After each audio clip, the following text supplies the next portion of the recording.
The following program is made possible by Wells Fargo. Wells Fargo, the next stage. They're the new generation of civic leadership in San Mateo County. The game is local government. The game is on.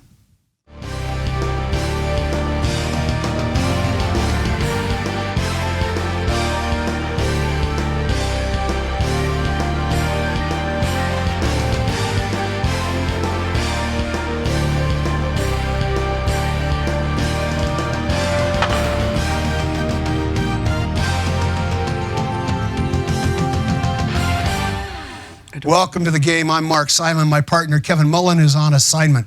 Today we talked to two of the emerging leaders in San Mateo County city government and politics. Diane Papan was elected to the San Mateo City Council in 2015 and is up for re-election this year. She just finished a year as mayor. An attorney, she has served on two key regional organizations, the City-County Association of Governments and the Council of Cities. Her involvement in local politics started with her homeowners association, although she was a member of a prominent political family in the area. Emily Beach will be serving this year as Mayor of Burlingame, having been re-elected last year to her second term on the City Council. Former captain in the U.S. Army, her involvement in local politics began with the Local Education Foundation. Her regional assignments include the San Mateo County Transportation Authority and commute.org. Thank you both for being here. Welcome. Happy New Year. Thank you, Mark. Good morning. You ran for office, then you got the job. What did you learn? What did you find that once you had the job surprised you, that was different from what you expected, especially after one term sort of under your belt? Diane. Well, I actually had a pretty good understanding what municipal government did, so I ran with the tagline, I was going to make sewers sexy. Yeah. Because I knew that. Did that work out, did you? I'm determined to make them sexy. But I did it because I really thought that kind of exemplifies what municipal government does. It's your parks, it's your sewers, it's your public safety. So I was pretty aware of what the job entailed. Once you get into the job, I think the biggest difference is that you represent everybody. And you really have to let everybody be heard. And you gotta, you have to have the ability to analyze the issues, certainly, but then you have to have that sort of nuanced, where are we going to find common ground and how are we going to get something done? Well, in fact, I've been to some of the meetings when you were mayor, and I used to think of the mayor as an honorary position. It rotates. It's like, it has no more authority than the other position, although you get more attention. But it occurred to me as I watched how you handled the meetings, and you did very well, that one of the critical elements of the job is managing the meeting, making sure that things don't get out of control, making sure people don't say things they shouldn't say. That's right. As former mayor, you got any advice for the incoming mayor? And I'd welcome it. Oh, I think she'd do just fine. But I do agree with you in running the meeting and knowing when the voices are necessary to be heard. And that's the part nobody tells you about, but it is the part where I think you can really make a difference as mayor. And I know you'll do a great job making a difference as mayor. So really. What did you learn in your first term?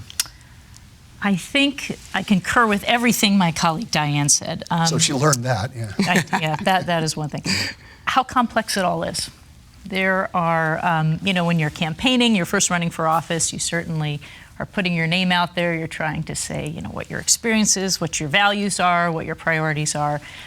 But we are caregivers on sort of a continuum of people who have looked after the city and created policies, and we are part of a larger whole. There's policy at the state level and the federal level that sometimes really dictates what we can and can't do at the local level, but there's real meaning and opportunities in other ways. And every issue, we're delegated, the people of Burlingame and San Mateo have elected us to tackle those hard issues, read the packets of information, listen to all the different people. But there are so many nuances and sides to any given issue, any story, that you really have to be open-minded and curious about it and understand that the complexity of how decisions are made and the importance of the public process to put it out there and to give everybody an opportunity to have their voice heard. But one of the harder parts of the job, I suspect, is the public process. I've often been struck by an issue that comes in front of a council, involves some project in a particular neighborhood, and 100 people show up. But it may be the only 100 people who have that point of view, that there may be great numbers of people in the city who actually have a different point of view. How do you manage that? How do you remind yourself, look, they're angry, they're here, they're saying things because they're angry, but there's more to this than that, and I may have to disappoint a room full of people. How do you do that? Well, I think you have, first of all, there's a lot to analyze, and staff really helps out with giving you sufficient information. And one of the things when you ask, well, what does it feel like at the end of this first term? One of the key things that I've really come to understand is that we are all in this together. Mm-hmm. And one neighborhood impacts another neighborhood. We had one city impacts another city. No question, no right? question. We had an underground storage tank that had to be in the lower part of the city. That's where, water flows downhill. Nobody wanted it. And by the time we got done, after listening to all of the neighborhoods and dealing with the science, we ended up putting it in the right place. And actually the neighborhoods were like, and we also dealt with construction concerns, took all of those into account. It's not a pretty process, Mark, but once we got through it, the neighborhoods were like, we're okay with this. But so you will hear from people. You will have a project, a development proposal, in particular, where it seems to be a more polarizing issue, where you've got people who say, if you vote for this, I'm going to work every day the rest of my life to get you kicked out of office. Right. I having just come off of a election cycle, I think I have an interesting perspective as well. And I think elections are so important to remind us how big and diverse our communities are, because you really are out there not just talking to the people who have come to your meeting because of that one special interest or have one policy issue that they are so passionate and well-versed in, but they don't see the larger whole. When you're out there campaigning for re-election or for your first seat, you're listening to people primarily, but you're also out there recognizing most people want to know, what are your values? What are you hoping to accomplish, but that they want to trust you, that you're going to sort of get the job done, and they tend not to have a lot of things that are really polarizing to them. And I think, and it also helps you when you're knocking on doors, because at the local level, it's very grassroots. You're actually bringing the conversation to people as much as they're coming to you. You recognize that you really have to respond, as Diane said, not just to the people who are at the meeting, but really look at the larger whole. How are we best serving the entire community, which could be a very diverse community as well. Has there been a vote where you knew the chambers were full of people who didn't like what you were doing? There's been votes where the chamber has been equally divided, definitely. Just all on one side and the decision was made contrary to that? No. But there have been where we've been 50-50, and the real challenge is to find the common ground. And that's really what I have worked to do, because I feel that the role is to listen to everybody and to find consensus. It's just as much our community as it is everyone else's, so you really have to kind of serve that need. Although finding common ground tends to make neither side particularly correct. happy. That's right. Sure, that comes with the territory. I mentioned quickly in passing, and I want to just make sure, I said you were up for re-election. Do you intend to run for re-election? Yes, sir. Okay, I thought I'd double check. Good. Get that on the record. Plus, you get one of those 5-year terms, you lucky dog. It made everybody so happy. We're going to take a quick break and come back and talk about some of the tougher issues facing our community. We're here with Diane Papan and Emily Beach. Stick around, we'll be right back.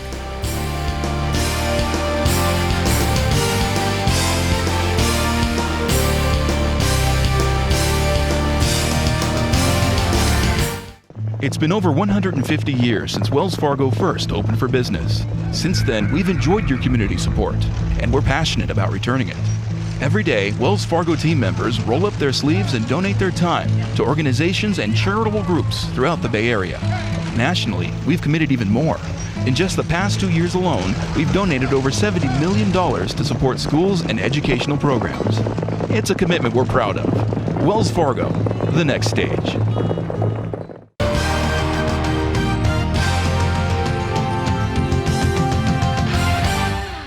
Welcome back to the game. We're talking about local government and all the responsibilities that adhere there too. With that was lawyer talk for Diane Papan, attorney and also San Mateo City Council, and Burlingame Mayor Emily Beach. Everybody talks about traffic. It's almost like the old cliche about everybody talks about the weather, but nobody does anything about it. You've chosen traffic and transportation as one of the key issues because you're on a couple of key regional boards. And the two you're on, it comes up all the time, and it's a CCAG, and you're also it's a key player in some of the transportation issues. Absolutely. Is there a solution in sight, or is this something we're going to have to continue to struggle through Maybe until there's a recession and traffic eases up a little bit because there are just fewer jobs. I think it is a huge issue, as we all know, and it's certainly related to our quality of life, but it's also related to our environment. We've got to tackle it from both aspects, but I think that there is no one silver bullet solution to this. We are making, I think, tremendous strides in this region to address it. It will be an issue that will affect us for years and years, because we've developed our communities, even in major metropolitan areas, but the automobile has been a really important part of how our cities have grown up. And we're growing, we're booming, people are living longer, the world population is living, our economy is thriving, more people want to live here and work here. So we have to tackle it, but we're doing the right things. We're investing in Caltrain. That's an essential part of the rail spine. There is no more efficient way to move people than rail. To get it electrified, to have better service, that's an important thing. We're working very closely together, CCAG and the San Mateo County Transportation Authority, and we also sit on a joint powers authority for the express lane project on the highway. That's another important component of how we're going to solve that. At the local level, those are things that we serve on as council members, but we work on regionally because we recognize that's how the big lift is going to happen. But locally, we've got to deal with those last mile solutions, how we get to the transit hubs, whether it's our bicycle and pedestrian infrastructure on our local roads, our policies about parking, and our policies about how we're going to prepare our cities for autonomous vehicles, all of these things. Parking is a good example of if you take parking away or eliminate parking, it infuriates people. They want to be able to pull up in front of wherever they want to go. Their favorite restaurant, yes. Right, But it's very counterintuitive. If you actually take away parking, there's more availability, which is counterintuitive. Of Parking, because people tend to use their cars less than. And so it's a very counterintuitive issue for sure. And one of the most important things we can do with parking is the economics of it, just like anything, right? Economic and how we price parking can help us as well, which is a tough issue in a local community, right? And when parking prices go up, when you go from $0.25 on Broadway versus $1 an hour, then people start to notice that. But that's one way we can manage the assets that we do have. So what you're talking about is changing people's habits, forcing them to. They don't like that. How do you make this palatable to people? You're asking people not to use their car so much. So what do they expect? They expect a transit system that will be more convenient, more timely. You're asking them not to park as much or to pay more for parking. How do you find the way to make people accept this? That's the million-dollar question for sure. I think technology is going to change it too as we talk about autonomous cars. That's going to be probably, but you're talking about 30 years from now, certainly as it relates to that. In the meantime, we have to accommodate the car. And I think the express lanes is going to be a big part of that along 101. That's going to be a real change that we've seen on 101 that we haven't seen in years and years. We're working very hard on that. I also think with the electrification of Caltrain, we're going to have to focus a lot on our grade separations. And that is something that every city on the peninsula is very concerned about. And it's going to be a cobbling together of various resources to make that happen. But that is something that we're going to have to do so that east-west auto transportation does happen. We can't have it where, our rail crossings are shut down for long periods of time. Yeah, because it doesn't affect the train. The train doesn't stop at the crossings, but it does make traffic stop every time a train goes through, which is a throwback really to another era. But you mentioned express lanes. There's another topic that people get furious about when you talk about, because they think it's, as I understand the proposal, it's two plus or 3 plus, 2 people or 3 people more per car go in the express lane for free, or you can use your fast track and pay to use it, which means, the critics will say, it's for rich people, it's for wealthy people. If you drive in Santa Clara County, you do see that it makes a difference in the flow of traffic.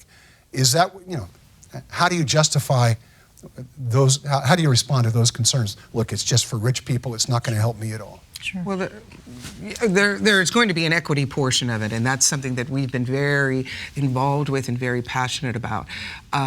So part of the revenue that you generate from that, you'll be able to maybe subsidize other forms of transportation so that it is something that doesn't just become Lexus lanes, and that's what we are concerned about. So we're very focused on that. Emily may want to add to that. No, I think those concerns that you mentioned were shared by elected officials. I was extremely skeptical. I think all of us were extremely skeptical of what this would mean, but a lot of careful study, thoughtful research, data showing what would happen if we don't do this to our local roads. What will happen if we don't add this? What if we just put carpool lanes on the highway? That wouldn't solve our problem. What if we didn't do anything or just put carpool lanes? What would that do to our local roads? We would be so congested. This is a solution that offers benefit to everybody in the general purpose lanes and an opportunity, if in an emergency you need to use that express lane, an opportunity to move more predictably on the corridor. But again, as Diane alluded to, it's this unique opportunity to actually have a revenue-generating infrastructure project. That's not why we do this. The project is what it is.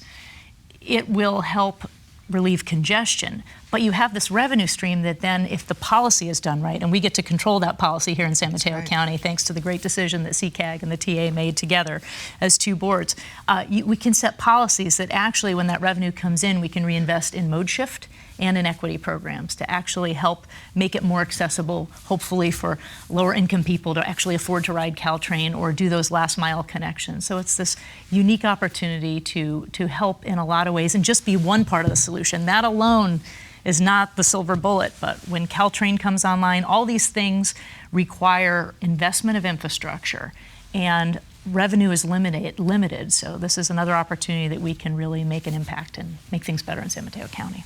We're going to take another break. Stick around. We'll be right back with Diane Papan and Emily.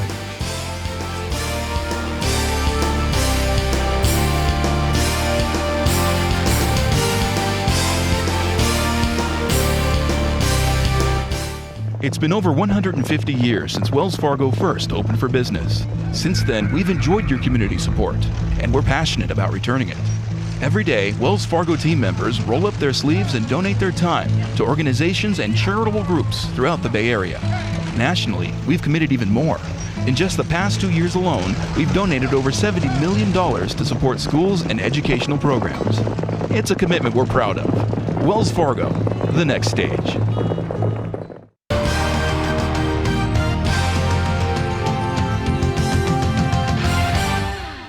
Welcome back to the game. I'm Mark Simon. We're joined by San Mateo City Councilwoman Diane Papan and Burlingame Mayor Emily Beach.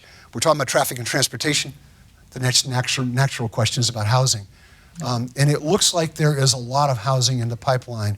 I know Burlingame's got a major project being moved along in the Rollins Road area. Mm-hmm.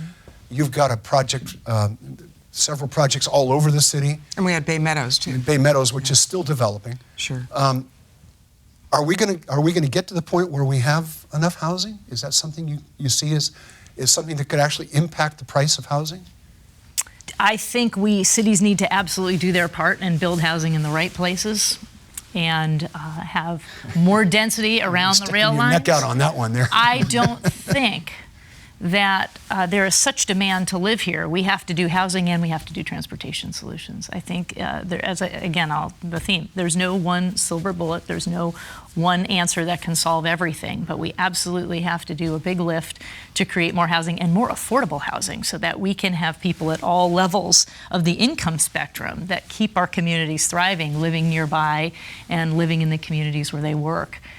That's critically important. I think our two cities, and I think all cities, I'm really inspired by the work that's been done throughout the peninsula and all cities. The council members have come together and really are doing a big lift right now, and it takes time to implement that.